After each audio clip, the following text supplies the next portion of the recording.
I didn't think it was going to work. Hello? Hello.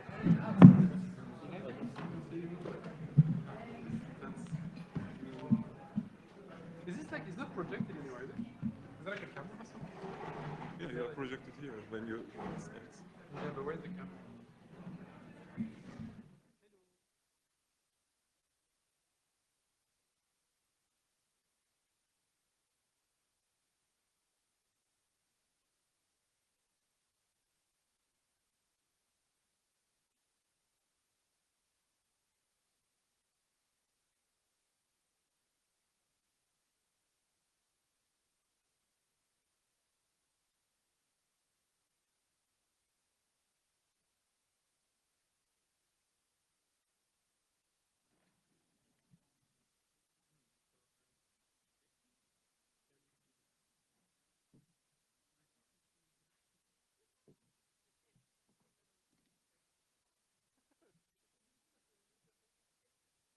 Hello everyone, welcome. If you're coming for the session on sex work, we're starting now. Hello. So, nice to meet you all. It feels a bit like a high school, you know, like some kind of play or something with the lights and everything. So, nice to meet you. My name is Lucas Stevenson. I'm Director of Programs at the European Sex Worker Rights Alliance. We are a European network of around 100 organizations in 35 countries that work to protect the rights of sex workers. And I will be chairing the panel today. We have a session with really amazing speakers, sex worker rights activists, and a researcher as well, who will join us online. I will present them briefly. I just wanted to set up the scene a bit before we get into it. First of all, thank you so much to Edri for having us here.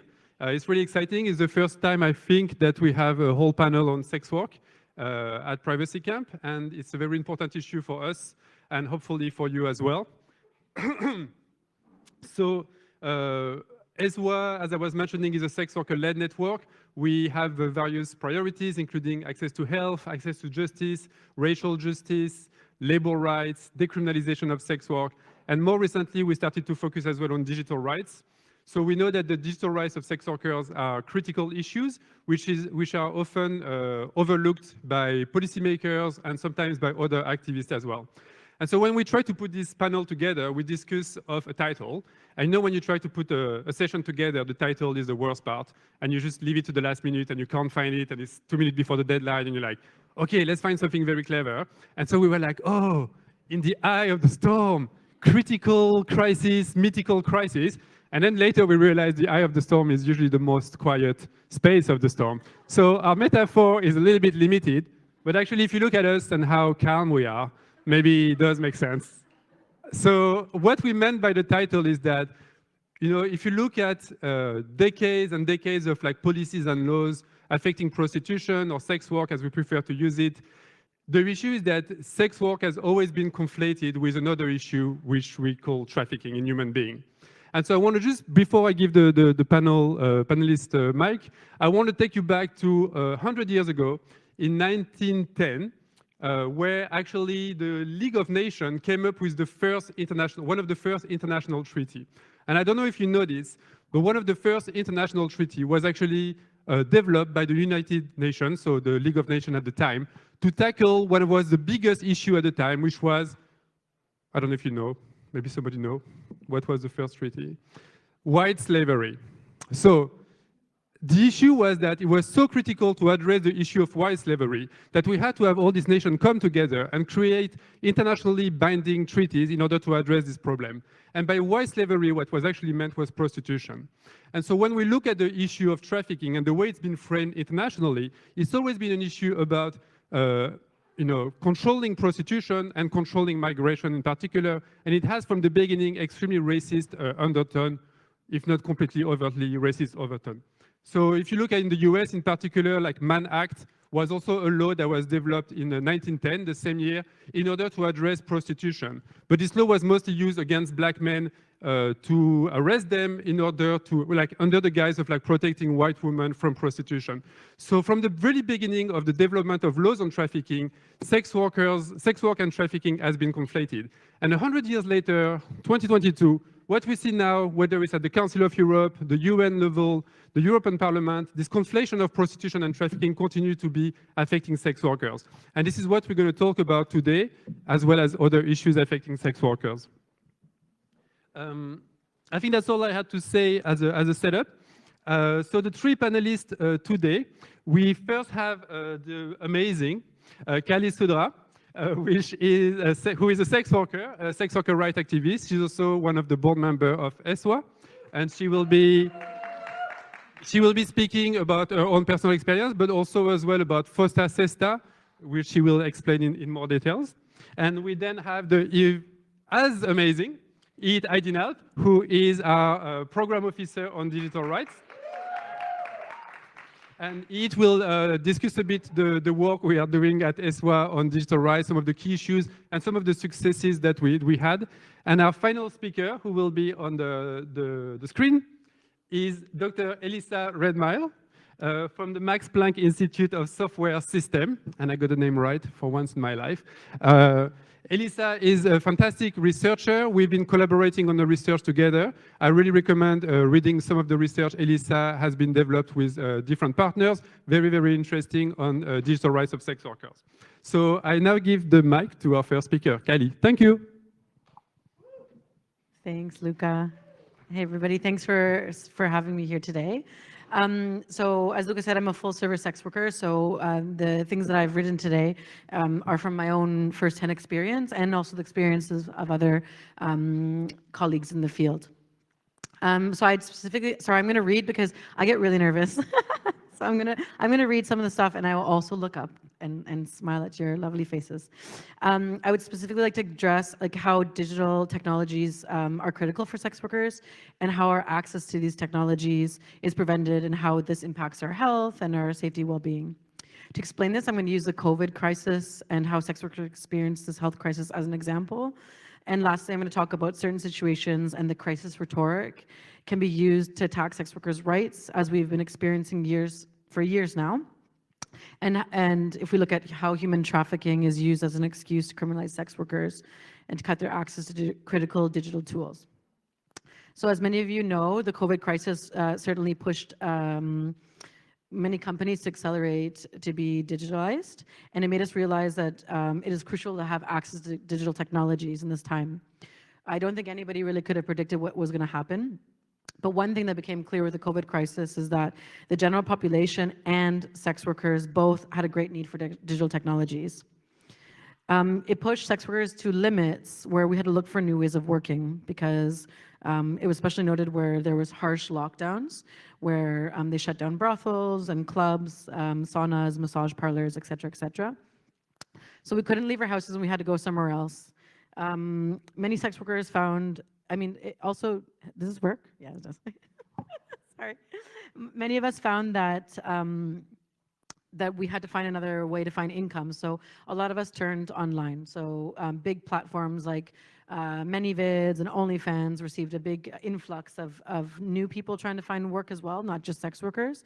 A lot of people that lost their jobs during the pandemic also were able to rely on sex work to help pay bills, because we weren't, it was a kind of unprecedented times. We didn't know what to do. And thanks to digital technology, sex workers had access to tools and were able to, sell erotic content or do shows or chat with their clients. And it was such a lifeline for most of us. So still during COVID, we realized a lot of our work could be digitalized, and a lot of sex workers are now being drawn even more to digital technologies than before. There's some pros to digitally mediated sex work. The first and foremost being less encounters with the police.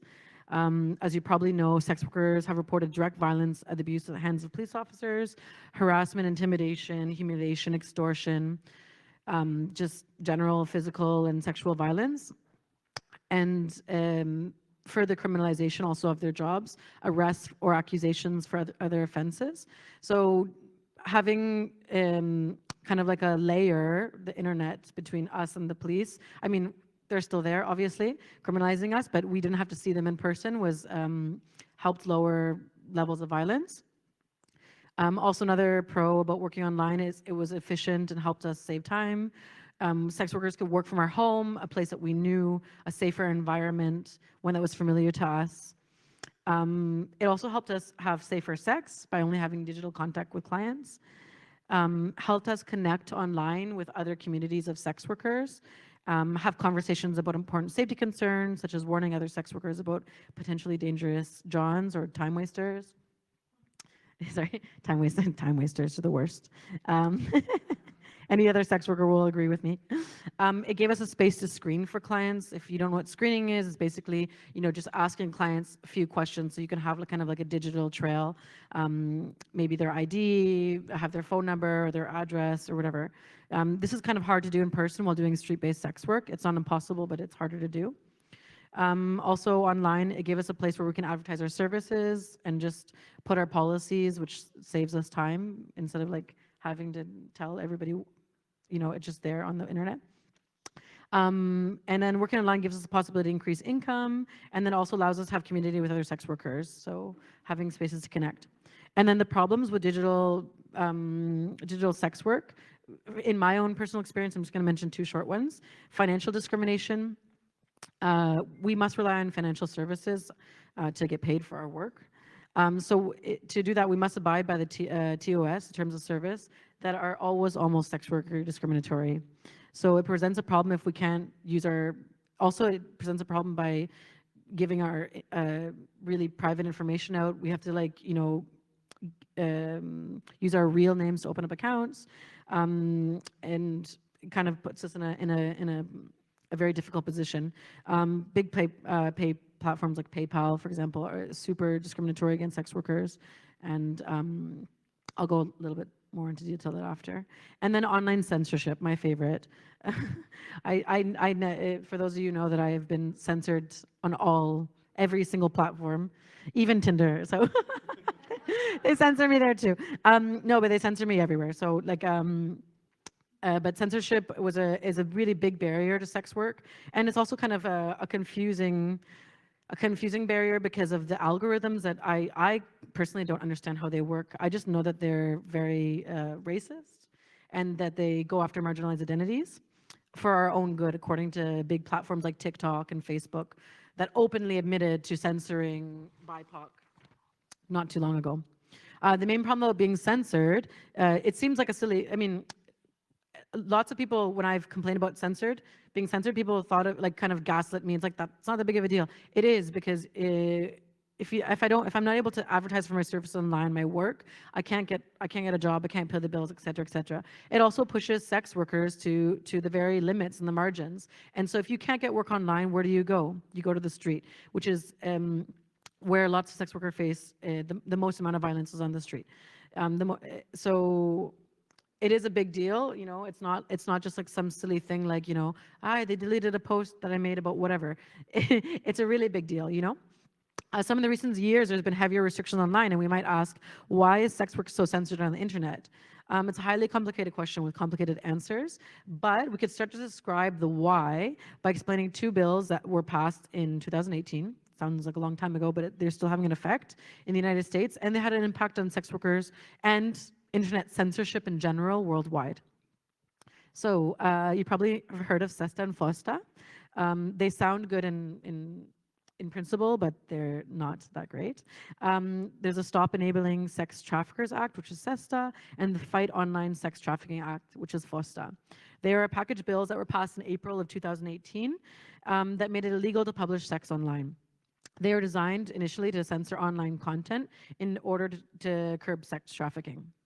They are meant to amend the Section 230 of the Communications Decency Act, something that makes online services immune from liability of their users.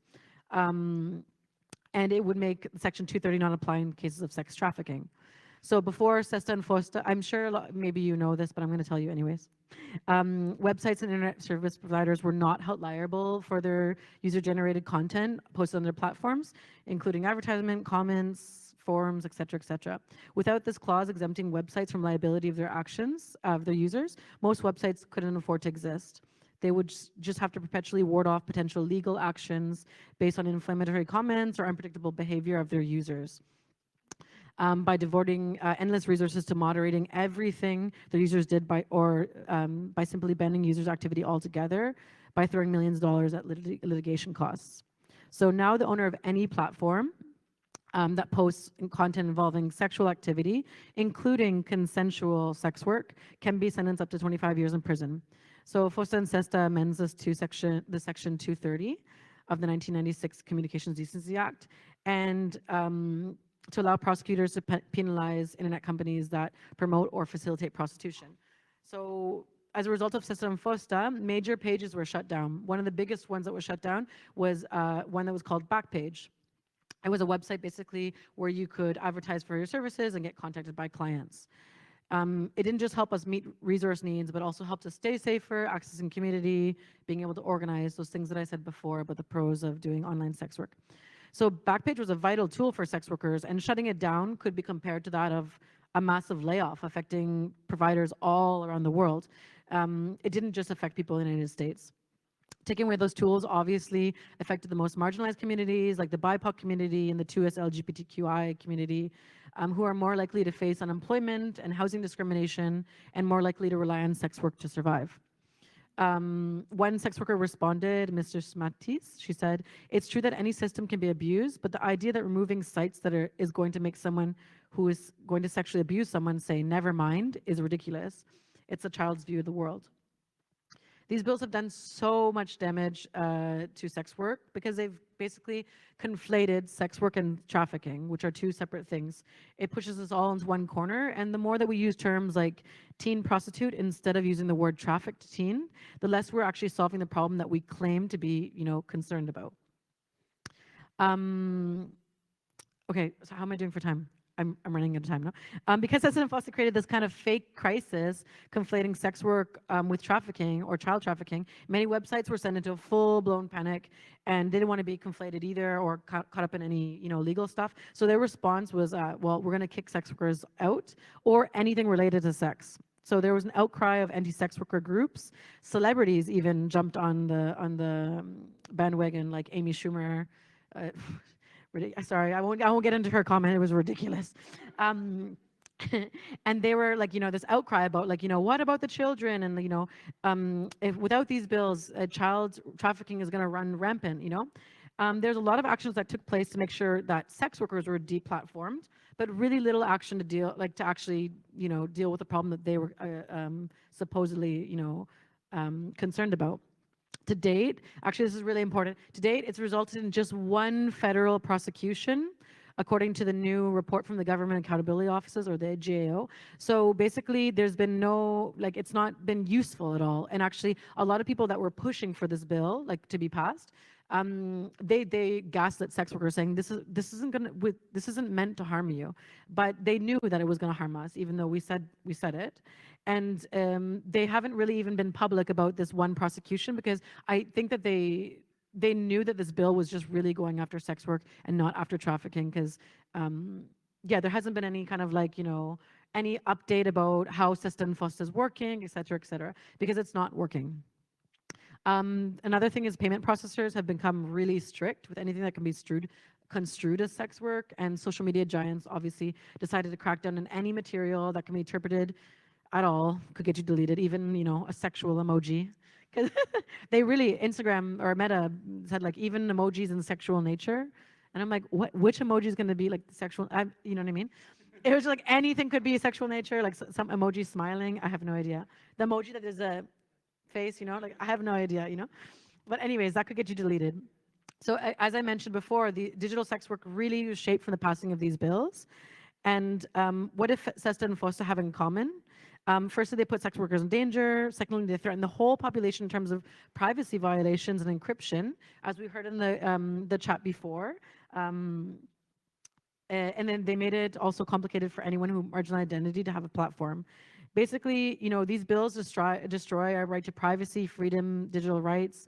They want to destroy all forms of encryption, and so nobody gets out unscathed. It's not just a sex worker issue; it's an everybody issue. Okay, sorry. How am I going? 2 minutes? Oh my God, okay. I don't like this at all. Okay, so not far behind Sessa and Fosta, OnlyFans followed suit to try to get rid of sex workers. If you don't know, OnlyFans is a platform that provides content for a subscription service, usually mainly used by sex workers, but also other people can exist on there. If you're a chef and you want to sell your recipes, great, good for you. No one's going to pay for that. But sorry, OnlyFans could come sue me now. Before the pandemic, this site generated lots of income, but obviously during the pandemic, everyone's at home with, some disposable income and lots of time on their hands. People bought porn. Great, that's amazing. Sex workers helped build OnlyFans. Essentially, OnlyFans would not be where it is today without sex workers having, broke their backs for them to be where they are, and it was a critical tool for us. And then OnlyFans was triumphing, booming in sales. Everything seemed really great. Meanwhile, there was lurking this crisis that we didn't know, sex workers didn't know. They came with an announcement this past August 19th that they would ban no, not this past one, the year before. That they would ban sexually explicit content on their main platform. Super shocking because, again, like I said, what were they thinking?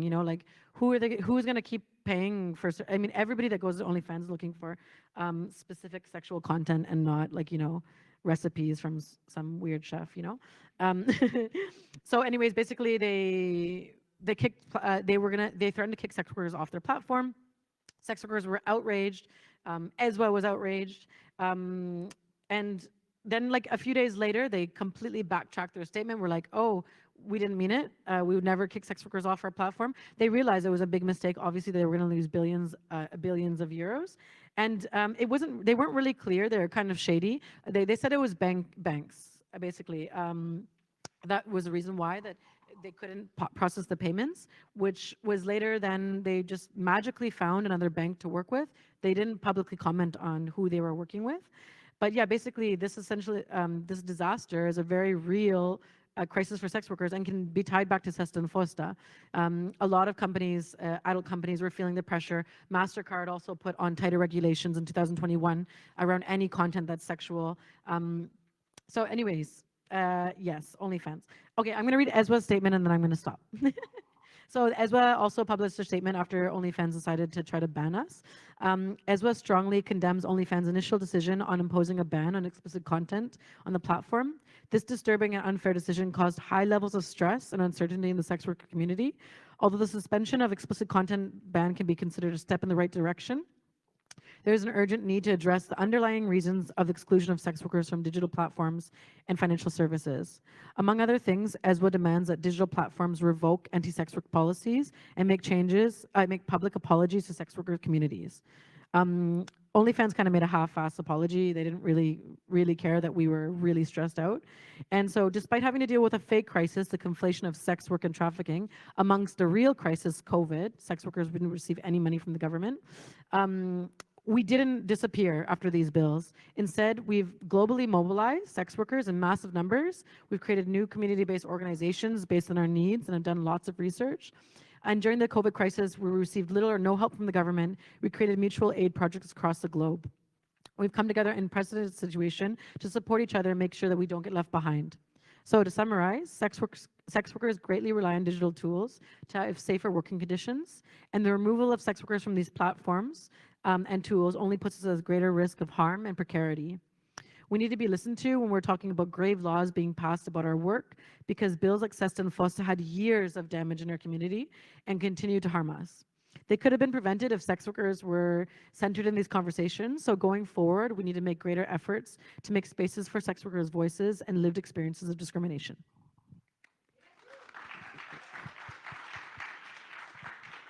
Thank you very much, Kelly. What? Oh, no, it's okay. And you will realize that Kelly is one of these rare sex workers. When you book for 15 minutes, you get 25 minutes. So that's really like, you know, why we love Kelly's professionalism and dedication to the cause. Let's see if Eat is the same. So now Eat, who is our program officer at ESWA. Thank you, Kelly. Hi everyone, thank you so much Kelly for this very fun presentation. So my name is Yiğit and I am the program officer at ESWA, responsible for our digital rights program. And this is first time ESWA participating at Privacy Camp, so I'm very excited. Thank you so much Edri for organizing this amazing event and inviting us. And I must say, I thought it was very fitting for Edri to set this year's theme as the constant state of crisis, and also point out that the digital is critical, especially from sex workers' point of view, because we feel like this constant state of crisis is the usual way of living and just the normal state of the world if you're a sex worker. The infrastructures and tools that are critical to sex workers are constantly being attacked by actors who do not only use legitimate crises as opportunities to push their agenda of excluding and criminalizing sex workers, but also construct crisis for the same purpose, as Kelly mentioned.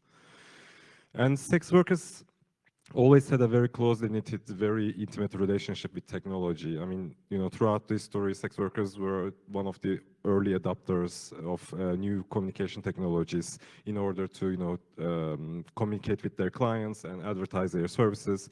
So sex workers used both print media and, audiovisual media very fairly early on, which these sex workers then became one of the first adopters of internet. So in a sense, they helped develop the first versions of internet as we know it,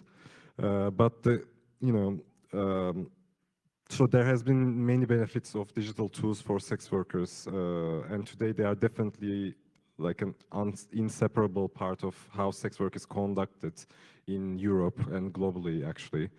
However, simultaneously, sex workers are being stripped away of these very important tools. Kali already mentioned her experiences as a worker and how platforms like OnlyFans, for example, are critical for sex work, and how this critical tool is being taken away from sex workers by companies who constantly undermine sex workers' rights and exclude them from their services, even during actual state of crisis such as COVID. Of course, private actors often base their actions that undermine sex workers' rights on the existing legal frameworks. And these legal frameworks, or the lack of appropriate legal protection for sex workers, are the enablers of companies and platforms' discriminatory and harmful policies. So as mentioned, for example, Fosta Sesta is a good example of how the rhetoric on the human trafficking crisis is utilized and hijacked by anti-trafficking organizations in collaboration with right-wing evangelists in the US to deplatform sex workers, leaving sex workers no space to breathe, no room for self-expression, and no possibility to generate income. And so all Fosta Sesta did was to put sex workers' livelihoods, health, and safety in danger. And the conflation of trafficking and sex work is detrimental to fundamental human rights of sex workers. And we have seen this repeatedly happening over the years. For example, some politicians keep referring to sex work advertising platforms where sex workers put their ad and contact with their clients. So it's the online workspace of sex workers. We see again and again politicians referring to these websites, these essentially important websites, as trafficking websites.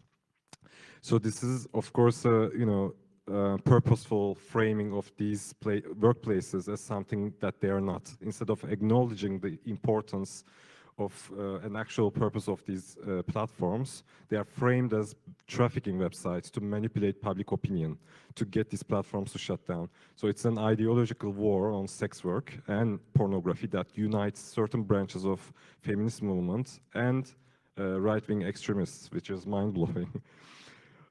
We believe that abusive working conditions can happen in any sector. Work can be degrading, and workers may find themselves in exploitative working conditions, no matter what they do. So the difference here is that workers normally have rights that they can pursue, right? Because sex work is not recognized as work and is heavily criminalized, when this abuse happens in sex industry, sex workers have nowhere to go. So for us, the real way to fight the exploitation in the sex industry is therefore to grant rights to sex workers like New Zealand does. And very recently, Belgium took a step towards the criminalization of sex work, which we upload. Of course, sex workers' rights are also attacked by those with no apparent agenda of criminalizing sex work. And in these cases, the harm mostly arises from actors who might have good intentions. However, due to lack of engagement with sex workers and other marginalized populations, sex workers end up being collateral damage in the policymaking process. So a fairly recent example of this was the Digital Services Act, where the European Greens proposed an amendment with the support of victims' rights organizations working on the issue of image-based sexual abuse, so non-consensual sharing of images. And Amendment 24B, that's what it was called, if accepted, would have made it mandatory for platforms that host user-generated pornographic content to verify users by collecting their phone numbers and verified email addresses so that police could track down the potential perpetrator based on the data they provided. So image-based abuse is certainly an important issue to tackle, and it is part of a wider structural problem, which is violence against women. And it is also a fact that many sex workers are victims of image-based abuse. It can be, clients downloading and distributing our images or using them to blackmail sex workers and for extortion. It can be other platforms and websites that collect and curate erotic content, stealing, sex workers' pictures from their own website to put their own website to drive traffic, basically. So it's a problem that is highly relevant to sex workers, but we fought against this amendment for several reasons. First of all, we advocate for data minimization, especially when working with marginalized communities. Increased data collection and processing is a threat to privacy, and as well as community research on privacy, as well as other many research, shows that protecting privacy and data is crucial to ensure the safety of sex workers. Privacy acts as a protective barrier, and when privacy is lost, sex workers report that they experience harassment, blackmailing, lose their accommodation, and face threat of deportation. Secondly, there was no reason to believe such additional data collection measures would prevent image-based abuse. The fact is that the vast majority of porn platforms are already collecting horrifying amounts of sensitive data. Like Kelly said, when sex workers are registered on these platforms, they have to send their passport copies, they have to send their ID copies, they have to send their selfies in order to show the platform, look, it's me, and they have to sign consent forms with their real names. So all these horrifying amounts of sensitive data is collected and stored by the platforms. So it wasn't clear for us how collecting even more data of sex workers would actually, stop image-based abuse if collecting the passport copies didn't stop the image-based abuse. Finally, as I explained, sex workers are one of the populations to experience image-based abuse, and it is their online workplace this amendment directly aimed to regulate. So in this case, it was clear for us that sex workers should have been consulted as priority stakeholder, but that wasn't the case. We also argued that the non-consensual sharing of images occurs on every platform online, and it is not limited to porn platforms. So this amendment ended up being discriminatory against sex workers. At that time, we were saying, following their logic, it would make more sense to ask every internet user to disclose their sensitive data on every platform. But unfortunately, of course, we didn't want this. But now there are concerning policy proposals at EU level that threaten the privacy of everyone and not just sex workers, which is, one of them is child sexual abuse regulation.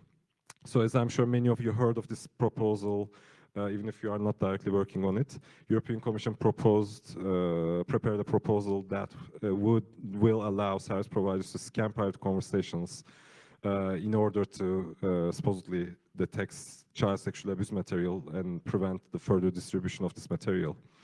And through this regulation, once again, we see the trend of pitting fundamental human rights such as right to privacy against important issues like the protection of minors continues. In addition, we again see the over-reliance and over-trust in technological solutions to tackle structural societal problems. As sex worker rights network that work on topics like privacy and data protection of marginalized communities, we are extremely worried about this regulation because it is not currently in line with fundamental human rights.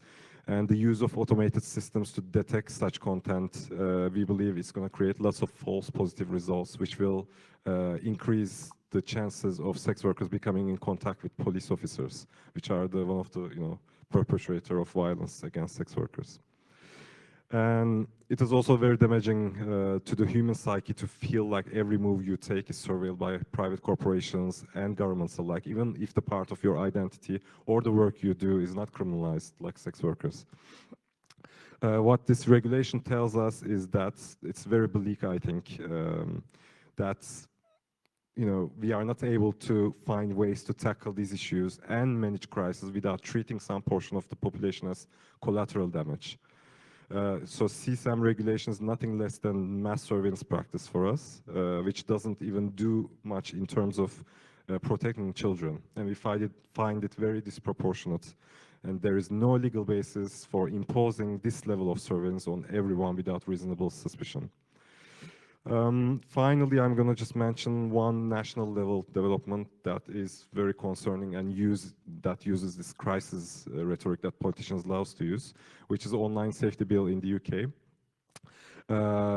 So this so-called online safety bill in the UK is a prime example of how legitimate intention of protecting children from online harm is again utilized to increase online surveillance to further push online service providers to discriminate against sex workers. So it is very similar to the FOSTA SESTA actually, and the impact it will have will be again very similar to FOSTA SESTA. So it essentially makes sex work content, it defines sex work content as harmful content. And there is a line in the bill saying that controlling prostitution for gain is a criminal activity. But controlling prostitution for gain is interpreted very widely in the criminal courts. Our member organization in the UK, the English Collective of Prostitutes, reports that some women have been prosecuted under this offense just for helping a friend, for example, build a website or place an advert online.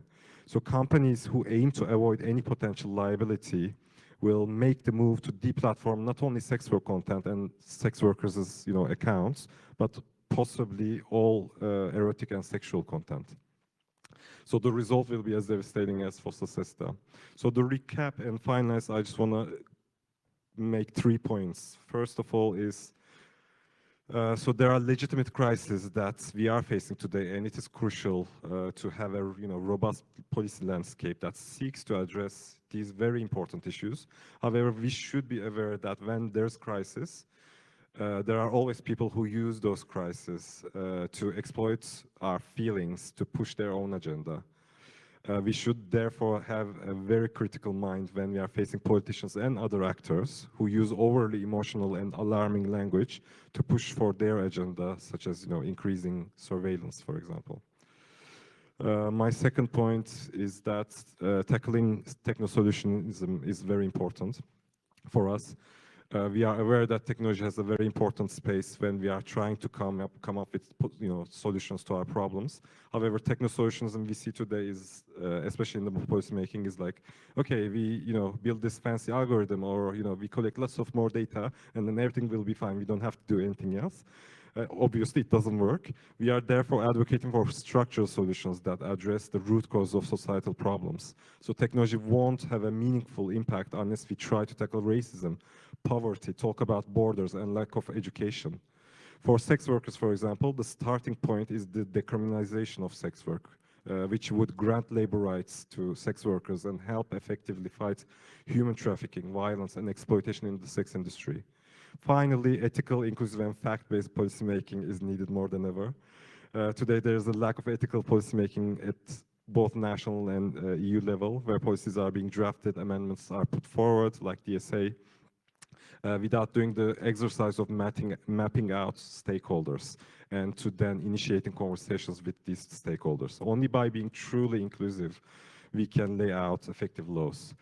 It is also equally important that the different stakeholders in an issue talk to one another and actively seek ways to collaborate. To this end, ESVA has initiated a process that aims to tackle image-based abuse issues collaboratively with other stakeholders, for example. And as the first step of this process, we partnered up with Max Planck Institute in a research project that Elisa will discuss, I think, next. Thank you so much for listening.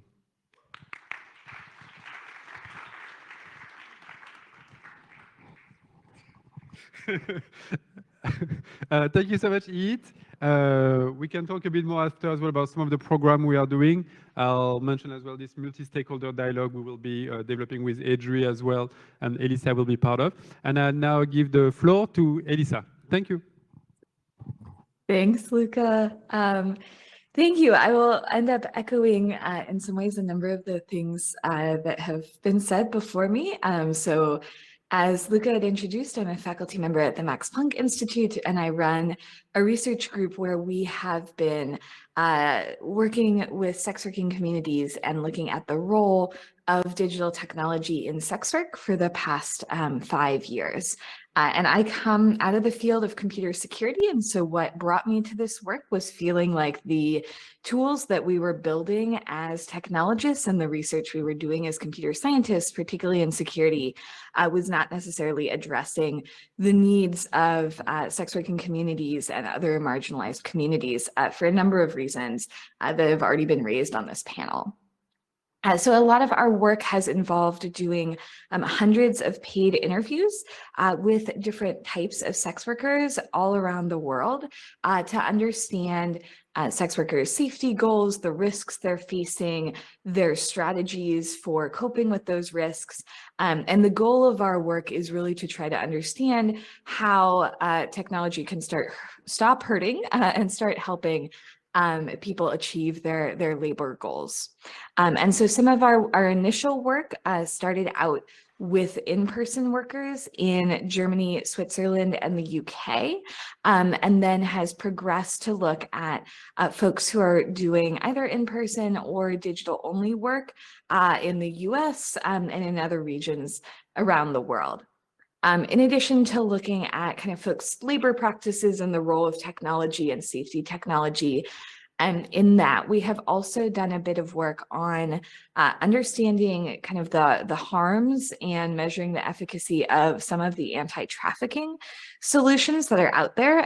So to offer one example, in the United States in particular, as well as in other regions, there was sort of this idea that, oh, if we, do these unsolicited text messages, so if we scrape sex worker advertisements, we put that data in a database, and then we text people, and by we, I don't mean us, but we being some organization, we text people and we ask, hey, are you being trafficked? That maybe this would be a good way of stopping trafficking. And as might be intuitive, this is not a good way to stop trafficking. And the organizations that do this themselves say that they get less than a 5% response rate to these texts. And also, of course, this scraping is a privacy violation, and it can be quite dangerous for folks, right? So folks are not always sole owners of their phones, and the person they share a device with may or may not know that they're doing sex work. And so getting one of these texts leaks that information. The texts are often also very stigmatizing and harassing and might have religious information in them, all of which can be triggering and uncomfortable and emotionally harmful. So there are a lot of harms that can come from this kind of outreach, and also very little benefit, even per the organizations themselves. And a lot of times the data that gets scraped is actually sold to nonprofits. So people are kind of profiting off of this scraping of sex workers' information. So that's sort of an example of work that we do, where we'll work with the impacted community to kind of understand, how is this harming you? And then try to convince technologists not to do these kinds of things. On the positive side, we also partner with organizations like ESWA on topics like intimate image abuse, as Eat was introducing. So before we get to talking about our current work on intimate image abuse, I wanted to touch on a couple of findings from kind of the hundreds of interviews that we've done with sex workers over the years. The first is sort of largely echoing what Kali and Yeet have mentioned. Sex workers, right, are forced to use technologies and platforms that don't take into account their business or privacy needs. And as someone who came out of the US originally, I sometimes got pushback that was like, oh, well, the work people are doing, isn't legal here. And so, maybe it's okay that platforms don't support it. Right, but a lot of the workers that we work with, right, and this won't be a surprise in the European context, are working legally, are paying taxes, are registered to work where they are, and yet they still can't use digital payment technologies, or they still get kicked off of Airbnb, even if they're using 3 different phones where one of them is dedicated for Airbnb to try not to get kicked off. And that's really kind of an imposition of one particular kind of framework, which certainly I disagree with, but still it's an imposition of one country's framework on other countries and other workers in those countries. And so it's really kind of not the case that, at least as far as I can see, there's a justification for not taking into account people's business needs, let alone safety and privacy needs for their work. And so examples of issues that we've seen facing workers, as mentioned, are deplatforming from all different kinds of platforms, regardless of the legal status of the work being performed, folks being outed or doxxed, being harassed, which can spill into real life, right? So it's not the case that just because something happens online, it never makes it into kind of real world context. It absolutely does. Financial harm, particularly from deplatforming from financial platforms, content theft, as we've mentioned, and then also burnout, right? And this is something that has been touched on a little bit in this panel, but of course the pandemic made a huge change in how people were doing labor, both for folks who are already doing sex work, as well as for folks who came into the industry during the pandemic. And while kind of echoing Kali's notes, folks were safer from distance from police and distance from kind of physical interaction, we also see that it changed people's digital portfolios. So they were telling us, well, compared to when I was doing, say, only in-person work, I'm finding that I have to be online on more platforms. I have to be sharing kind of more content. People are wanting to have like a richer online persona for me. And I might be having to be like a little bit more explicit or more visible online. Like maybe I used to be able to not show my face, but now there's so much competition in this online only space and a little bit of difference in sort of what folks are looking for, that's a much harder thing to make viable business-wise. So people are kind of finding themselves more online in more places, putting more content, being more explicit, and that raises some of the digital concerns that you might have, particularly around like content theft, right? Finding your content places that you don't want it to be. And so a couple of quotes we've had from participants that maybe give a little bit of color to these experiences are, in one of our studies, a participant said, I took a selfie in a public restroom and I uploaded that to a social media site. And there was a guy that went to the same bathroom and posted a selfie of him in that bathroom directly under mine, like, I know where you are. And so that kind of stalker things are the ones that make me more scared. Another participant said, the platforms, or platforms in general, are this thin ice that I'm walking on. And at one point it's going to break and everything's just going to go, to hell. And I'm going to fall through.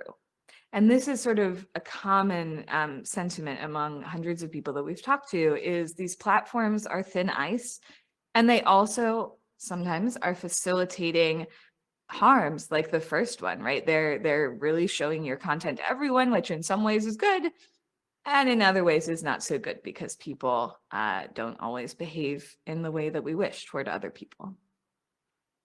So our goal is to change how technology is built in order to try to improve safety. And we do this through a number of different partnerships, but the one that I'll touch on today is the work that Yeet and Luca mentioned, which is a set of research and design projects to try to develop features for preventing intimate image abuse. So intimate image abuse has probably what I'd say like 3 different components. And what we are focused on is folks who are consensually producing images, whether for recreation, so like sexters, or for labor, like digital sex workers. And so they're consensually creating the image. We're not focused on kind of non-consensual where there's like secret recording, et cetera. Consensually creating the image, they're sharing it somewhere, posting it somewhere, but then they're finding that image being spread outside of wherever they initially posted it, right? And I think there's sometimes this misconception that's like, oh, if you've posted your image on OnlyFans, you must be okay with it appearing anywhere else on the internet. And that's not true, right? Both because you consented to have it typically behind a paywall for your subscribers on OnlyFans, or in the case of recreational folks on a particular platform, one-on-one chat, group chat, whatever it was. And 2, in the case of content for commercial purposes, it's theft, right? If someone takes your content and posts it somewhere else, you're losing money because they're getting the money from people buying your content or from the clicks or the ads or what have you. So you both have the emotional and privacy violation with potential kind of physical harm stemming from that. And you have financial harm because this is theft. And so in this work, what we have done is thus far, we've conducted 57 interviews with different groups of folks. So we've done interviews with sex workers and with sexters, and about half of each of our interviews with those groups have been with folks who are victim survivors of intimate image abuse. And then we've also spoken with organizations that support victim survivors. So these are organizations that people might turn to after they've had images stolen from them. And the organizations will work with them to help support them in reporting the content, trying to get it taken down, and they may also provide kind of mental health and other support services. And our goal in these interviews is to understand very much the technological aspects. So sort of like what technologies are people using to create, store, and share their images? What are their kind of current defense strategies, if they have any, for these kinds of attacks? And then what are their dream kind of design features? How would they like the technologies to work in order to better protect their content? And that's something that folks sometimes have really clear ideas about, and other times they have really clear concerns, but not necessarily clear design ideas. And that's sort of where our role as researchers is to come in and try to figure out how might we prototype things that might work for folks. And then we come back to the community to do what's called participatory design, where we kind of co-design and co-create tools that may be useful, and then eventually bring in technology platforms or technology designers to really figure out like, how do we get this into the technology? And so our results in this project are sort of still emerging. We're still actively doing work, but I'll share out some of the highlights that we have so far. The first thing we learned from the 57 interviews we've done is that really any technology that you can use to send and store images or videos is being used for intimate content.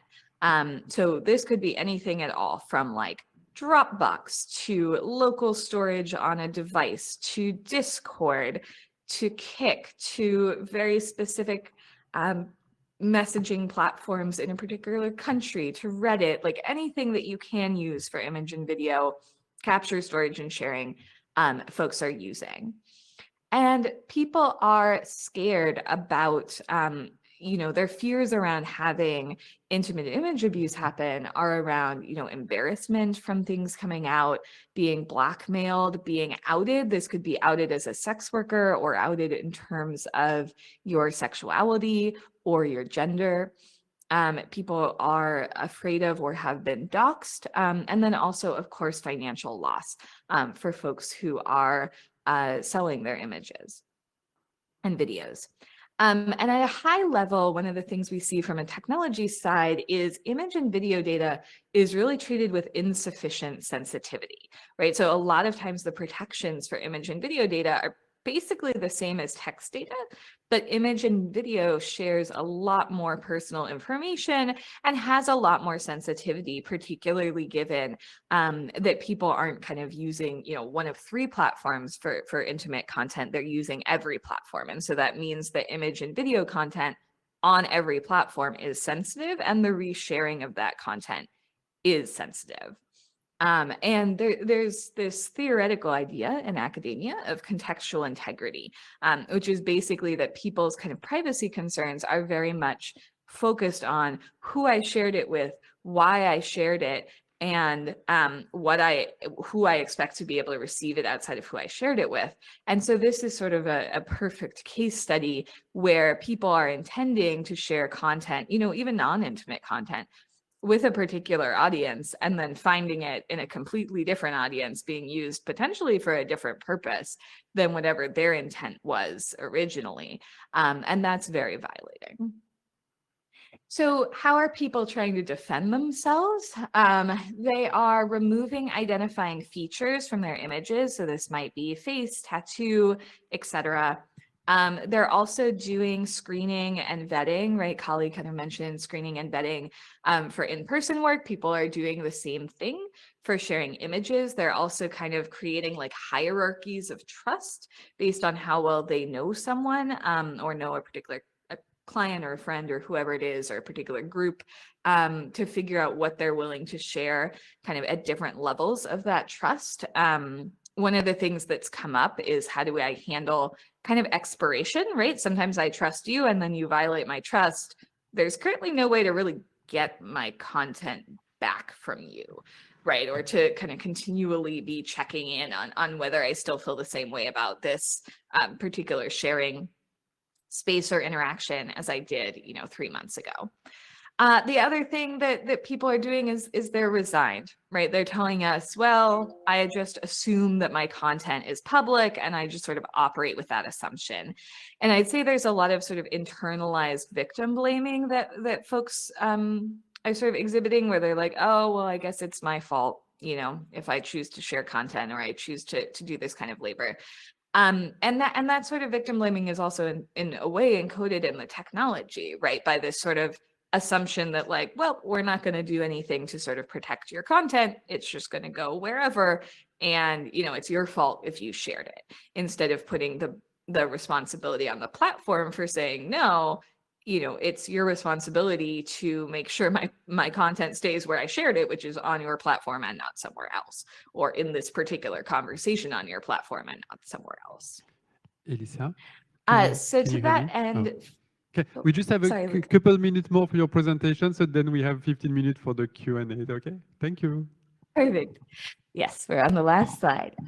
So the dream designs that folks had focused around being able to automate metadata removal, right? So folks didn't necessarily want people to be able to look in the metadata for an image or video, which you can do, and see kind of the location where it was taken, the timestamp, etc. People want this both for privacy and also because if you are doing commercial work, you may want clients to think that an image was just taken when you might have done it as part of a photo shoot, a few days ago.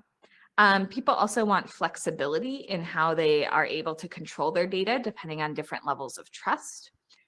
They would like content tracking, as well as detection of content appearing elsewhere and notification about that. So really trying to kind of automate this flow. And they would like safer storage. There really has not been a lot of emphasis on tools or platforms really to support this use case at all, but particularly to support storage. And so I'll close with a quote from one of our participants in this work, who said, I would like to have full control on what I'm posting on these apps, when the elements for controlling data appear, how on a general page or a private one. I would like to protect metadata and ensure that my account is safe. I would like, one of those options when people can't right click on our pictures. All of these are reasonable and many of them are relatively simple technical requests, right? And so, what can we do on this problem? What we can do on this problem is view sex workers and everyone who creates and shares intimate images as stakeholders, users, and creators who have digital rights, who have privacy needs, who have intellectual property rights, not as criminals or victims or spam, right? These are stakeholders who are core users of your platform and folks who ought to be supported in their rights as users and content creators. And with that, I'll hand it back to Luca. Thank you so much, Elisa. And Elisa's slides will be available, I think, on the Privacy Camp website. They were really good slides, but we couldn't show them. So we have a little bit of time for a few. We do? 10 minutes? Okay, so we have around 20 minutes for like either questions to the audience and to the speakers or comments maybe. I don't know if there are more mics, so I give this one. Please raise your hand. Come past the microphone. Okay. Hi. Yeah, my name is Etienne and I work for Amnesty International. I have one question that I would like to know how much you see the growing religious integrism that is in the US now with the attacks against abortion at the core of a lot of things, because it seems that a lot of things come from the US, and if that changed depending on the platform, especially where the platform is from. Oh, sorry. Yeah, how much the growing like religious integrism that there is now in the US, and we see the attack against abortion, how much that is at the core of the foster and ancestor laws, and how much that affect platforms differently based on where they are from. Hello? Yeah, okay. Yeah, completely. I mean, obviously, a lot of the people that were anti-sex work also happen to be super pro-family and what about the children. So, I mean, yeah, we did see that as a big impact. And obviously, whatever is in the States, people think like, oh, yeah, it's only American, it's only going to affect Americans. But it did have a worldwide impact because, I mean, people were allowed to use Backpage all around the world, and actually it was used a lot in Europe as well. So yeah, I would say that, I mean, we did see that big connection, and a lot of those anti-sex work people also happen to be like anti-abortion. It kind of seems like all mixed in together. They also happen to be anti-trans. I mean, like I always say that it's really impossible to be sex work exclusionary radical feminists, what they call themselves. They think they're radical feminists, and it's impossible to be like a sex worker exclusionary radical feminist and not be transphobic. So then you're also kind of a trans exclusionary radical feminist or whatever they call themselves. So yeah, swerfs and turfs kind of go hand in hand, and the same thing with like people that are anti-abortion also happen to be, you know, I mean, you're against any of like a person having full capacity over their bodies and deciding what they can do. So obviously it makes sense that those things are tied, I think. Or Luca, you want to say something? Yeah, I think there's like a growing amount of evidence about the like impact of religious groups on like reproductive rights, in particular, you know, right to abortion, etc. And there's less information about like the relation with sex work, but we have like lots of evidence. For example, in the UK, you got an organization called CARE, Christian Action, Research and Education, which is like a £1 million funded religious organization who's doing direct lobbying to the UK government. And for example, they were supporting bills to criminalize the clients of sex workers, but they're also pushing for like, you know, repeal of like gay rights or trans rights and reproductive rights, etc. As well, like Kelly was saying, is that it's really shocking for us. Like often we put the blame on like part of the feminist movement when it comes to criminalization of sex work in Europe. And we know that feminist organizations have a big impact on, in particular, the Swedish model. Like the Swedish model is the model where clients are criminalized in order to abolish prostitution. But actually, we know that these laws wouldn't be passed if they were not supported by a big part of like religious groups and right-wing and left-wing parties. So if you look at Ireland, for example, in Ireland, the main organization that is providing services to sex workers currently is called Ruhama. Ruhama is a religious organization who has the same nuns on the board than the Magdalene Laundries. So we don't have time to go into Magdalene Laundries now. I don't know if you know anything about it. Magdalene Laundries were a religious institution for fallen women during like the beginning of the century until the late 60s, I think. And they were responsible for like lots of traumatic, like I don't know if you, Laurence, you want to speak about it. Like there is really like still a very clear link between religious institutions such as Ruhama in Ireland or Mouvement d'Uni in France and many others, and other organizations that push for criminalization, and then directly benefit from it because then the government makes funding available. And now in France, where we are like so loud about secularism and basically so Islamophobic, so certainly there's no problem to work with like Catholic organization in order to like criminalize sex work.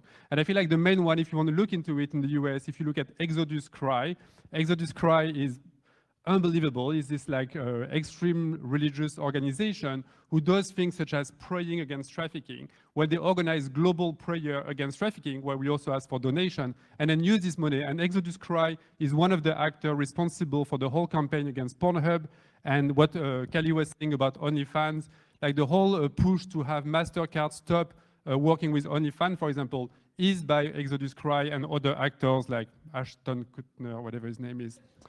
Kushner, I don't know this guy. Okay, anyway, that's my rant. Laurence? Oh, there were more people? Sorry. No, go ahead. Please identify yourself. Yeah, I have been identified already. You're the processor in this case.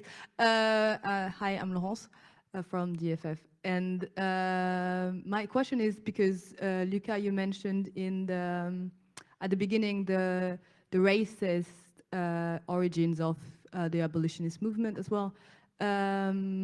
How the question of like access to digital rights is also to be differentiated in relation to race, but then also to access to legal documents, because a lot of the things you said also, Callie, is how people need to identify and give their passport and things like that. And I just wanted to hear more about like how that might also be exclusionary to people who can't do that for obvious reasons.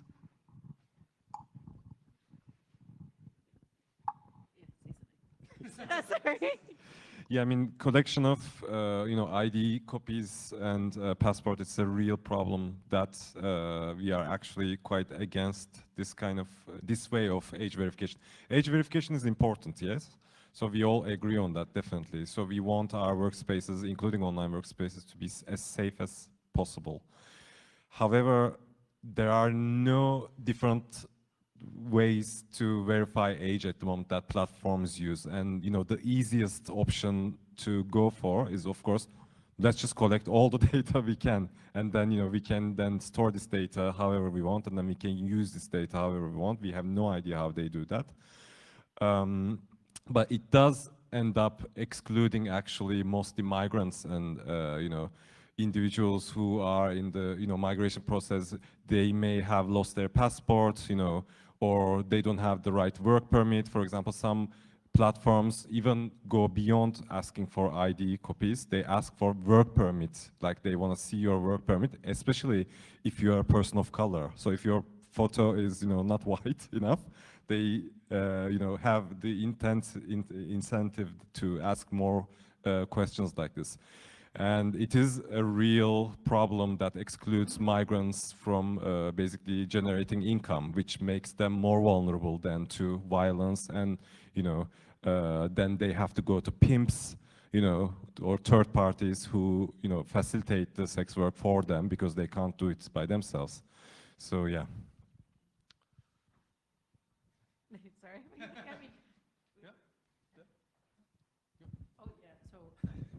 And also, again, like you said, that this like differentiated access also to the internet. One of the things I didn't have enough time because I was being pressured to say during the crisis is that also there was a lot of sex workers that couldn't access the internet. I mean, because maybe they shared a flat where they had a lot of other people they were sharing the flat with, or people that just didn't have access or the funds to have these platforms. But again, like you said, the platforms do require that you be legal, that whatever that fucking means, to be able to access a platform. So even if we were, like, for example, in a country like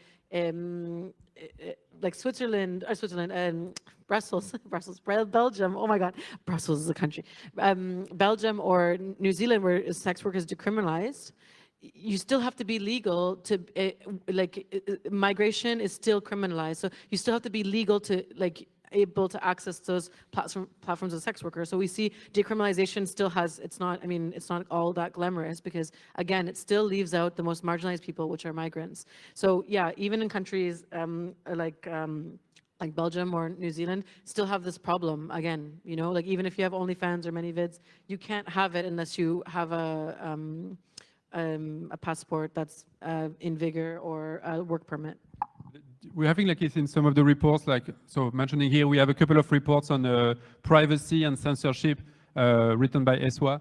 And I think like there was some specific example of undocumented migrants who want to be able to advertise in a country like the UK, for example. So in the UK, you have a main platform called Adult Work, where tens of thousands of sex workers are advertising, and it's the main way to make an income if you work in the sex industry in the UK, at least like on digital platform. And undocumented migrants need to find a way to advertise there. So what they would do, some of them would find a third party, say like, you know what, I'll do it for you. I'll find a way to hack the system, to use a fake ID, etc. But I'm going to take 30% of your income, and I will decide this information on your platform, your rates, for example, or when you work, etc. And we are talking with sex workers, we are saying like, we're not able to get out of this because I only wanted to sell sex for a few months, and now my advertisement is still there, and I'm still receiving fund, etc., from clients, etc.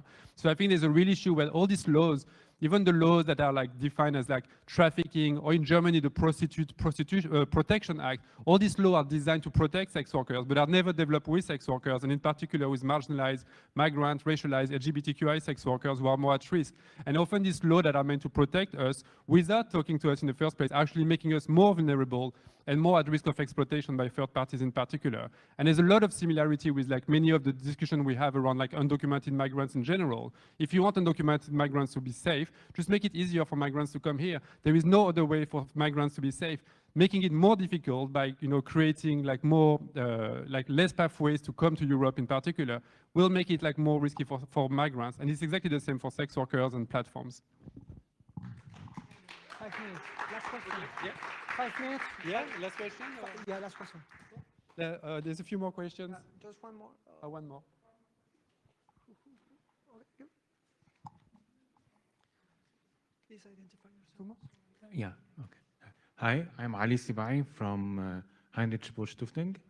I just want to ask if, since like during the COVID pandemic, again, since sex workers have adapted or adopted online tools more often, so did this actually facilitated law enforcement crackdown on sex workers through tracking them through IP geolocation, or like did this happen, like help law enforcement or facilitated for law enforcement to do crackdown on sex workers as the pretense of anti-sex trafficking and so on?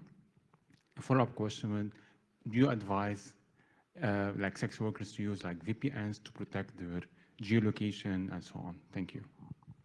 Maybe if it's the last question, we can take and then we try to respond. So.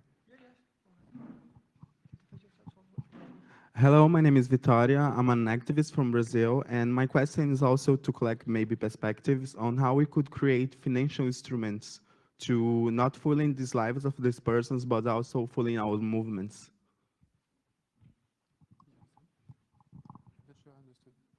I'm sorry, I'm not sure I understood the question.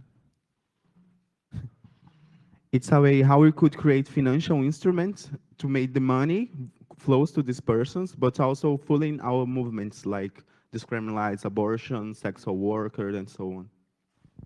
Like creating financial instruments that don't rely on. You want to answer the police? Elisa, did you hear the question as well? Okay.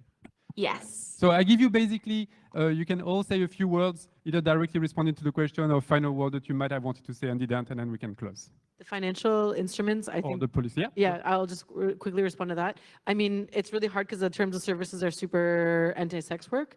So if there's somebody with a lot of money that wants to create an app that's sex worker friendly, or if not, I mean, one of the things that I've been doing as a survival-based sex work is just finding somebody, a third person, a very good friend who would be able to accept payments for me and use their ID and their like PayPal account or whatever. Although I have got my friend's PayPal account shut down by accident, even though I didn't say anything about sex work. I just said English lessons and still got shut down. So finding third parties, I mean, isn't the kind of solution, but that's what I've been doing because I haven't been able to find an app that's actually that I don't violate the terms of service. So you're always kind of like, you know, trying to jump from app to app and not try to keep too much money in any of the apps if you're doing digital sex work.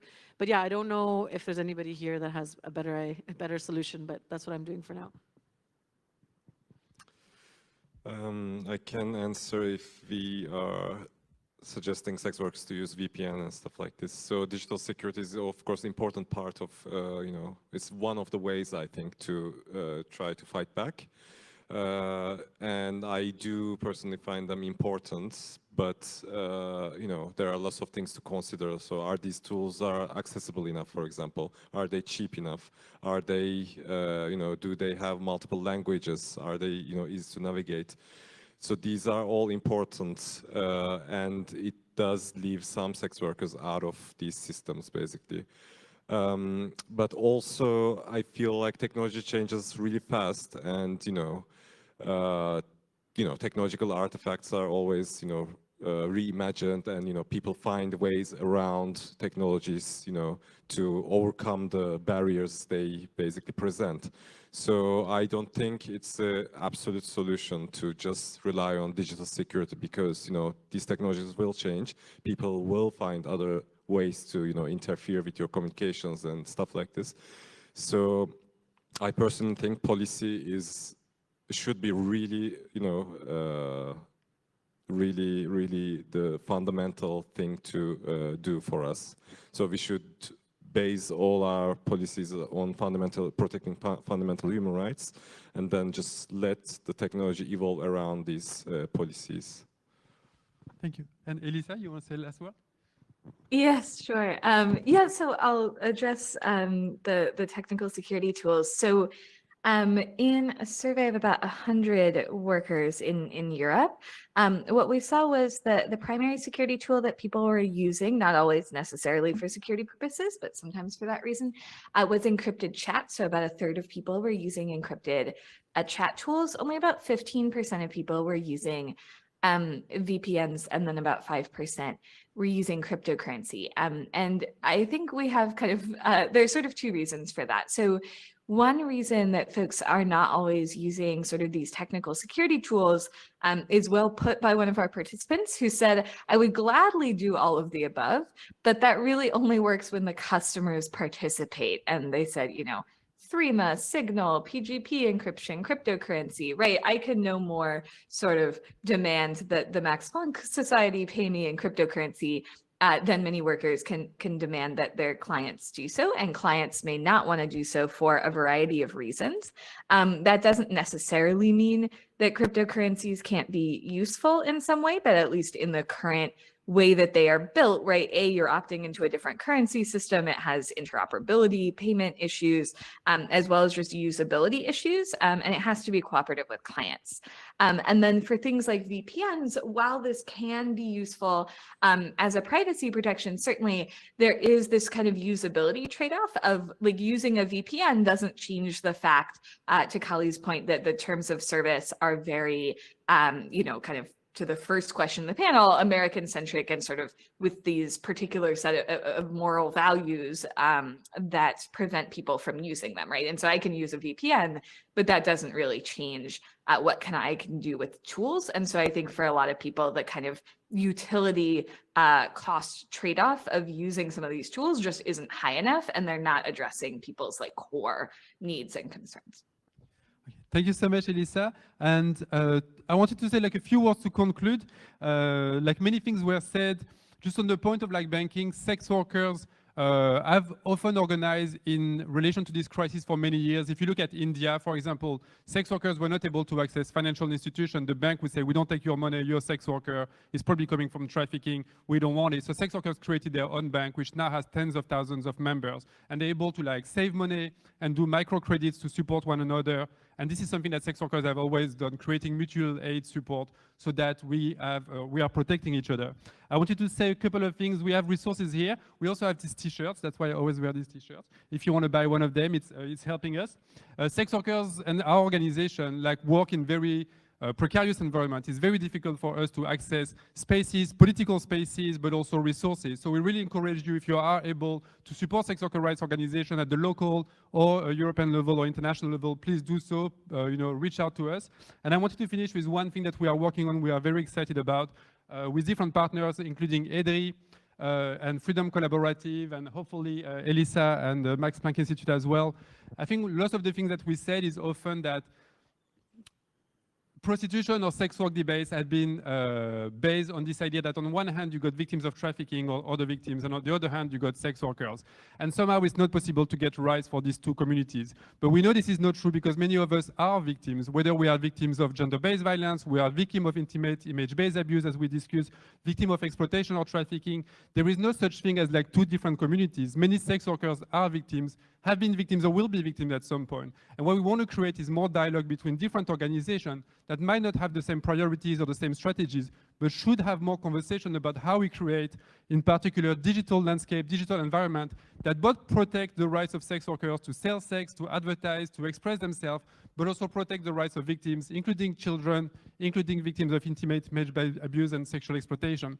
So to do this, we are creating this multi-stakeholder dialogue, which will bring together different actors, civil society, policymakers, sex workers, tech, imagining some organization that never come together in the same room to discuss on how we can create this. And that's a theme that I've heard throughout the day, is that it is possible to imagine new structure, new design, but also new realities, whether you talk about prison abolition, abolition of border, or new structure that allows sex workers to exist freely without fear of repression. So thank you for your support and have a great day. Bye.